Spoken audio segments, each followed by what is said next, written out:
Hello everyone, welcome back. And Barcelona ties 2-2 to Manchester City. I think overall it was a pretty good performance, and this is actually my latest ever match report because it was actually at night in my time zone, which was pretty nice. And it actually should have been 3-2 to be completely honest, because Erling Haaland did score. That definitely looked over the line, and the replay showed it was definitely over, but referee didn't see it, and VAR is not in friendlies like it's also not in La Liga. That's pretty good. But yeah, overall, I do think it was a pretty good performance. Hansi Flick, I think he set the team up well. It was nice to see the youngsters doing very well. I think they had a lot of confidence. And I mean, players like Marc Bernal, Pau Victor, I mean, I think I saw a lot of good, impressive displays from the youngsters. Vitor ROK, definitely not a very good performance, being played out of position. I'm going to definitely talk a lot about that situation because I just don't think it's right. I'm not even saying it's Hansi Flick's fault because I think Pau Victor, he came on and he did very well. And I just think it's unfortunate that Vitor ROK, a player that Barcelona spent between 30 to 60 million on, is now, second string to a player that Barcelona just signed for 2.5 million from Girona after a very successful loan spell for Barcelona Athletics. So, yeah, overall, I do think it was a pretty good performance. Hansi Flick, you can't take too much from a preseason game, of course, and City were missing their best players, Barca were missing their best players, even though City, they did have Haaland on the field, Grealish played 80 minutes, Gvardiol played, Kovacic was there, so they had some good players. It was a good test, and overall I was pretty impressed with the way that Hansi Flick, he set the team up. I think that 4-2-3-1 with Marc Bernal and Casado in the middle as the two holding midfielders and then Pablo Torre in front of them, I think that worked out very well, to be honest. And yeah, overall, I think there were some positive signs, and it just makes me even more excited for this next season. And I'll just go through and talk about all the positives I saw from this game. I think Marc Bernal, I'll start off there because he was incredible. I think all the touches that he had, he was so composed on the ball, and every single touch he made, it just looked perfect, and he was making the right passes defensively. I think he was in the right positions, and to be honest, a lot of people talk about regeneration of Busquets, and I understand that given his build, because he's obviously very tall. His touches are great. He plays very slow and composed, and I really like that. I think he can have a bright future in Barcelona's first team, and I'm really excited to see him for the rest of the preseason. Of course, the midfield, when everyone is healthy, it's very stacked. It's going to be difficult for players that are 17, 18 years old to be getting minutes in the first team, but I think given the fact that what we saw today, and of course all the promise around his name in La Masia, I can see him definitely have a very promising future in the first team. And for me, Casado as well in that 4-2-3-1, them two together, I think he looked very good. Off the ball, he had very good work rates, and he was doing a lot of the dirty work, a lot of the tackling, and winning the ball back in difficult areas of the pitch. I think he did very good, and I'm excited to see how well he transitions into Hansi Flick's player, because I do think Flick can use him very well, and especially at the beginning of the season when Frenkie de Jong, Pedri, Gavi, of course, those players are going to be injured for maybe a month or so. It kind of depends with Pedri and Frenkie de Jong, but yeah, I think Casado can have a very interesting and important role in Hansi Flick's team at the beginning of the season. And then Pablo Torre in front of them. And I also, I don't want to say it just on one performance, but I really think that attacking midfield role, it doesn't need that much work. And Dani Olmo, I know 60 million is a lot. I think Dani Olmo, he had a very impressive display at the Euros, and Pablo Torre, Fermin Lopez, if they were in his role, they would not have made the impact that he made at the tournament. I'll be completely honest, I think Dani Olmo, he had such great goals in the game against France. I think in all the knockout stage games, he did very well. But I just don't think it's the position that Barcelona desperately need to look into, and I think there is enough cover from La Masia in that position. I mean, Noah Darvic coming up as well. I don't think those players might be ready for the first team just yet, but Pablo Torre, I think he had a very positive performance. Fermin Lopez, of course, coming from the Olympics, I think he's going to be very good. And, Pedri can also play in that role. Gundogan can play in that role, and I think that probably is Gundogan's best position. But, yeah, I don't know. The Dani Olmo thing, after seeing that game, I still believe he is a luxury signing. I think he would add some quality, and it's nice that he can play on the right, in the middle, and on the left, but his best position is in the middle. And after seeing that game, of course, we all know how important Nico Williams' signing would be, but it's very obvious to me that the preferred position that Barcelona should be looking into in the summer is a left winger, not an attacking midfielder. But, like I said, Dani Olmo, he would add some quality, but I just don't know if it's the necessary signing that they need to make. But Pablo Torre, like I said, again, he had a very good goal. I think overall he had some great turns, some touches. Like when his back was to the opposing team and they would try to press him, and he just had a couple, maybe 2 or 3 times, he took a very nice touch to get away from his defender and into space. That was very nice. And Pau Victor, that was such a great performance, to be completely honest. And I know he had a lot of praise from Barcelona's B team, from Barca Athletic, and Barcelona decided to buy him for 2.5 million from Girona after his loan expired. And it seems like it's a good piece of business because he just looked so composed on the ball. He had some great touches. He knew exactly what he was supposed to be doing. His off-the-ball movement was great. And the first goal he took very well, like I said, just ran off the last defender from a Casado flick and then nutmeg the defender. That was very nice to create that space and finish it off. That was very nice. And then also the second goal, I mean, he made that. There was a pass from the left back. You know, I think a lot of strikers would have just maybe taken that touch, but he had the intelligence to let it roll through his leg and you know, hope that someone was behind him. Pablo Torre was behind him. Took that very well. So, Pau Victor, after that display, I think it's difficult to not think that he might be getting minutes with the first team next season. And then that begs the question, where is Vitor ROK going to fit into all of this next season? And some people might say it's just one game, but that performance from him, obviously it wasn't great. The touches that he had, the passes, I mean, he maybe had 2 or 3 passes in that game, but he only had 45 minutes. He was out of position. And I've said his future absolutely, without a shadow of a doubt, does not lie in the left wing position. I just think he's not good enough there, and I think all of his strengths suit that striker position. But then when Pau Victor is doing that, and he looks better than really what we've seen from Vitor ROK, it's just difficult. And of course, Xavi didn't really count on Vitor ROK. Hansi Flick, it already seems like he's made him second fiddle to Pau Victor. And then when Lewandowski comes back and he's fully fit, I mean, is Vitor ROK really going to be getting any minutes in that number 9 position? And I never want to see him in that left wing position again, to be honest. I mean, it just looks really poor. His dribbling's not good enough. His passing's not good enough. I think he was working hard, and I definitely don't want to say that that was like his fault that it was a bad performance, because he definitely could have done some things better, but he's just being played like basically as a left wing back when he was a great striker, a great out and out number 9 in the Brazilian league, scoring a load of goals for his team. And he's just like a fox in the box player should not really be having shifts at left wing back, you know? That's what I think. So it's really interesting, but I think maybe Hansi Flick and both Xavi, they saw something in training. I think, yeah, some of his touches are very sloppy. His passes, they maybe they're not the best choices, or he's not able to pull them off. But I also think sometimes his teammates, I just don't feel like they're really seeing him. I think he does make pretty good runs off the ball, and yeah, I just don't really know what happened with Vitor ROK, because I think when he joined in January, there was a lot of excitement, and I think he came in, some substitute appearances off the bench, and he was what Barcelona needed, someone that could make runs off the ball, and Lewandowski was not really doing that, and he didn't really finish his chances. He scored 2 goals, but then after that red card that he got, he really didn't have many opportunities. So it's just, I don't know. I've seen him start 1 game in the striker position for Barcelona. So I mean, are you really giving a player that you spent 30 to 60 million on a proper chance? Does not seem so. I think, you know, some strikers, I think Pau Victor would have played better in that left wing position than Vitor ROK had, but I understand Hansi Flick putting Pau Victor at the starting striker because he did so well there, and his touches were class. He knew exactly what to be doing.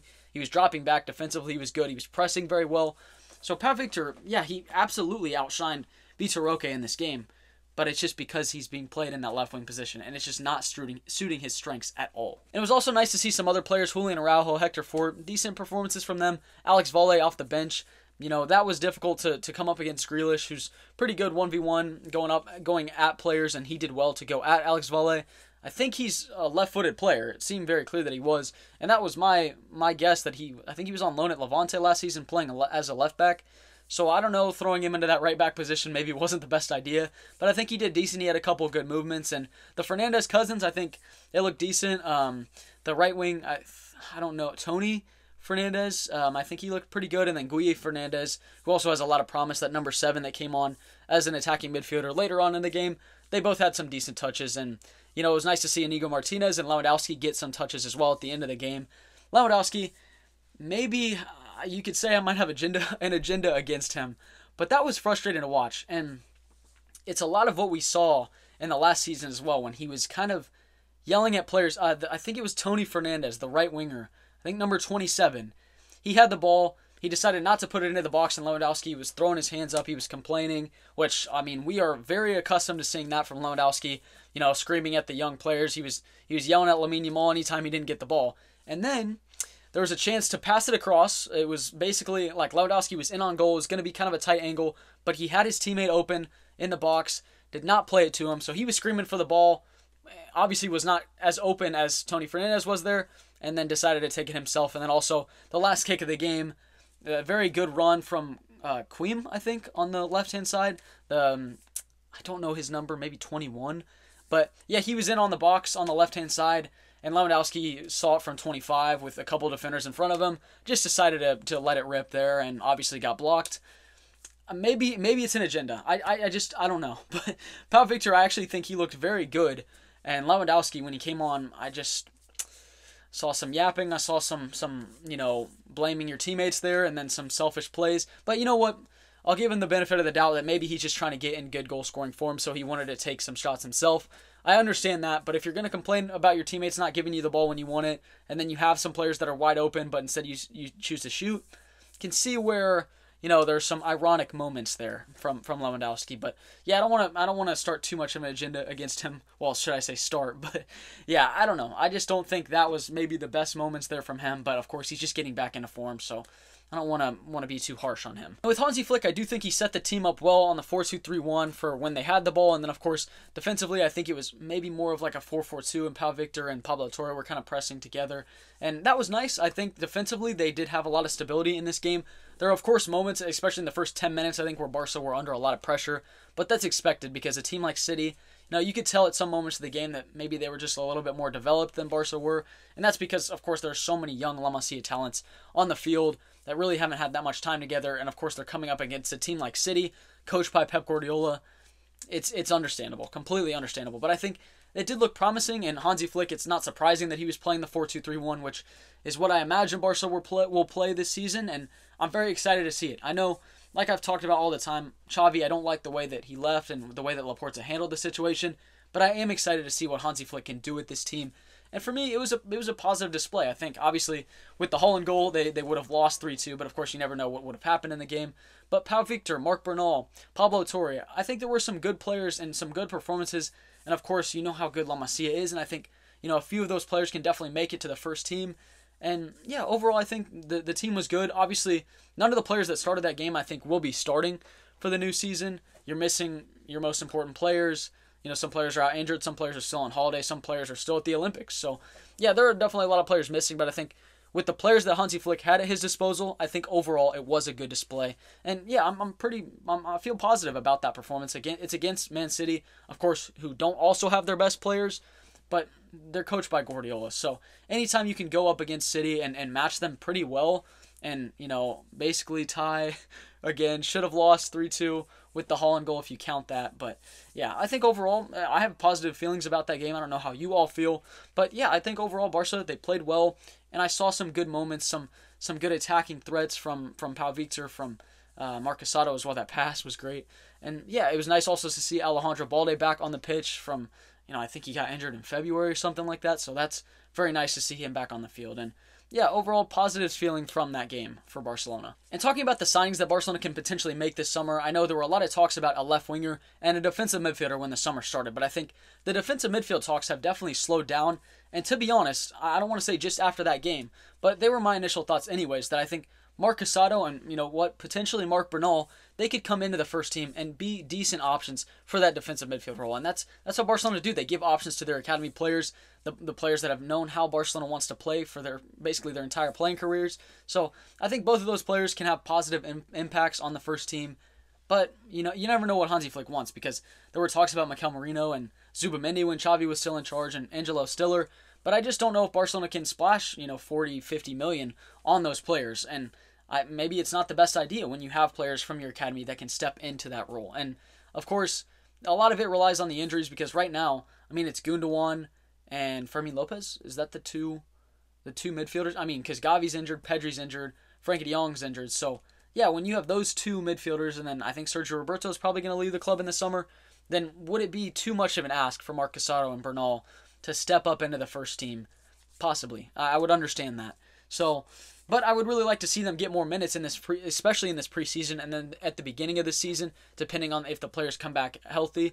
But yeah, I was really impressed with both of their displays today in the 4-2-3-1 with them two as the holding midfielders. That was very nice. And then, yeah, also the left wing position, of course. You all know, I love Nico Williams. I think he would be such a fantastic signing. But his talks have also slowed down, and it's possible that he will stay at Bilbao this summer. And I completely understand and respect that decision if that's what he does. But of course, I would love to see him join Barcelona. I think that would be the most important signing. And yeah, I know Deco, I think he is trying to prioritize Dani Olmo if they don't get Nico Williams. I understand that he can play the left wing position well. And someone also said Xavi Simons. Maybe you can try and get back into his deal because it does seem like he's going back on loan to Leipzig. But maybe Barca can step in and try and get him on loan. But that left wing position, it does worry me because Ansu Fati, I would love if he makes that position his own, but it's just too much to ask for him given the injuries. And I think you can't ask him to play 40, 50, 60 games in a season. It's just not going to happen. So, yeah, that's unfortunate, obviously, and he's injured, which that's really sad for him because I know he wanted to impress in the preseason. It's a big moment and a big opportunity for him. But, yeah, that left wing position, it still worries me, and I don't think signing Dani Olmo for $60 million, it's going to secure that position for me. I still think they would go into the season possibly needing another signing in that position. So I really hope, of course, Nico Williams works out. And honestly, if Barca signed Nico Williams and that's it, that $50 million for Nico Williams, I would be completely satisfied with this transfer window, to be completely honest. But yeah, like I said, individually, I think there were a lot of great performances. And then also collectively, the way that Barcelona lined up, their defensive structure, and their attacking plays, the patterns that they played, I think it was good. I think they had a very good performance. And yeah, overall, it just makes me even more excited about this next season. I don't know how you all feel about this game. I was positively impressed with Hansi Flick and, of course, the players that stepped onto the field. La Masia, it's just... there's so many gems in that academy. So, as always, thank you very much for watching. I do appreciate it. Hope you all have had a great summer. And I apologize for not making too many videos. I just haven't really seen much going on. I think most of the talk has been around Nico Williams, and Barca haven't made many signings. I think it's been a pretty slow transfer window for them, but that's unsurprising for me. I'm just so excited to talk about Nico Williams. I really hope that signing pays off, and I hope it works out because he would just be such an incredible addition to the team. But we don't know. It's possible. It's definitely highly possible that he stays at Bilbao. So I might make another video about that. But yeah, as always, thank you very much for watching. Visca Barca, and see you all later. Have a good one. Peace.